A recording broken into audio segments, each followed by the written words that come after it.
A common theme from the few conversations I've been having with people the last 2 or 3 days is focus on the big things, not so much the tiny things. The small things matter, but zoom out. You gotta zoom out. Most of us are always trying to ask those 1% questions, or we're too zoomed in and trying to be more tactical with it when we're forgetting to zoom out.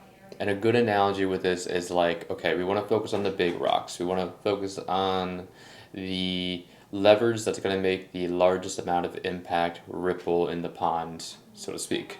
And so, as you're collecting these big rocks, these areas that you know definitively that you got to do, it's the simple foundational pieces that you have to do no matter what stage you are at in whatever the goal may be, whether you are at a beginner stage, or you are more of like a advance, and whatever, if it's like in your training, if it's in your nutritional practice, if it's in you're learning your goals, behavior, skills, whatever.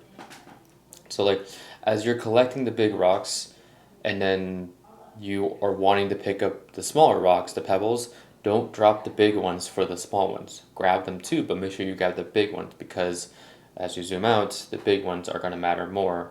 So when it comes to this, when it comes to just health and fitness conversation I had earlier today, somebody was asking me, how can I, they're asking very specific questions. And they weren't bad questions. Like one specifically one I had yesterday was, this woman asked me, hey, I'm on the treadmill. What should I worry about more? The distance or the time, duration? Or another person today asking, what type of best diet should I be using for my current body size, goals, etc. And those questions in isolation aren't wrong. But as I collected more context as to where they're at, where the destination is, what their actions are, which is giving direction for that, and then just more of the contextual history and background to paint the full picture for me. Looking at it from an objective outside perspective in, they were focusing on the wrong thing for them in that current place.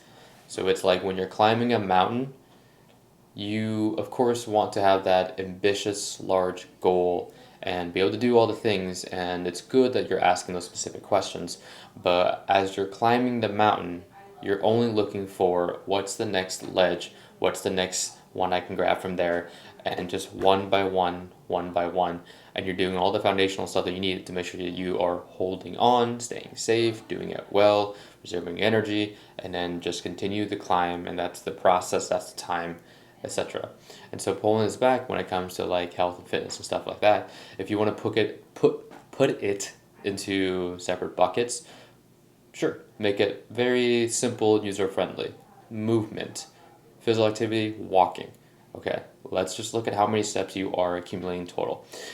Because I had another conversation earlier from somebody that was like, hey, I walk a little bit, maybe 30 minutes in the evening, but I want to start training, and so I'll put my minimum to be 4 times per week when there is no prior consistent history of training. And so there's going to be a lot more barriers of entry when it comes to you going from 0 to 3 4 times a week in a gym when you have nothing to back that up, that will be successful, or that you know what to do, or that you have all the skills, the resource, knowledge, or anything, or any type of planned, structured layout that's going to help facilitate a good training, learning, facilitating the environment. Just straight up, I want to go do 4. That's murky water here. So that's why a lot of times when like people are talking about, I talk to people about like just movement in general. It's like, hey, let's see if you can do just walking. Can you just walk? Can you change certain behaviors that you are doing that's not serving you, so then you can do a behavior that is going to serve you and that bigger goal that you are telling me that you want. And so walking a specific, not specific, but like a range of steps on average per week. Let's see if you can do that. And that way you can build a confidence in yourself that you can do the thing that you say you're going to do, because if you can do that, then that gives me a good indicator of being like, okay, that's step one. And then we keep going. We don't have to just jump from 0 to 100 or 0 to 50 or something. We are just trying to take steps to make progress, because the conversation and what people want is they want progress, but the rate of progress, unless they're in a weight class competing sport or something like that, then yes, time becomes a variable that we got to account for in our approach, yes. But if it's just a person who is just trying to get healthier, maybe they're trying to lose a little bit of body fat, change their composition up just because they want to feel better, and whatever reason, then that's fine. Then time is not a variable that we have to be concerned about. So the rate of progress is irrelevant. The fact that we're making progress in general matters more, and we're gonna have to unravel whatever things that's going on that is causing resistance or friction, whatever that may be, or environmental stuff to make it easier, etc. There's a lot of avenues and that we can kind of like pull apart. And so focus on the big rocks will matter a whole lot, as they really do build on top of everything else that you do. Same for nutrition. If just looking at all calories and macros and everything, if all that stuff is very overwhelming from a superficial view, then let's just focus on food quality. Don't have to look at any numbers, don't look at any metrics and things like that. Just look at, okay, let's try to get more meat or fish or dairy products because of more protein in. Okay, let's just try not to go buy things that is already made from like a fast food place or anything like that, or restaurants, and let's just try to make more stuff. Or when we go to places, try to tweak the options that we're choosing a little bit more quality. And just because you choose quality does not always mean that there's gonna be more of a price ticket. Now, actually, let me change that. In restaurants, yes, it can.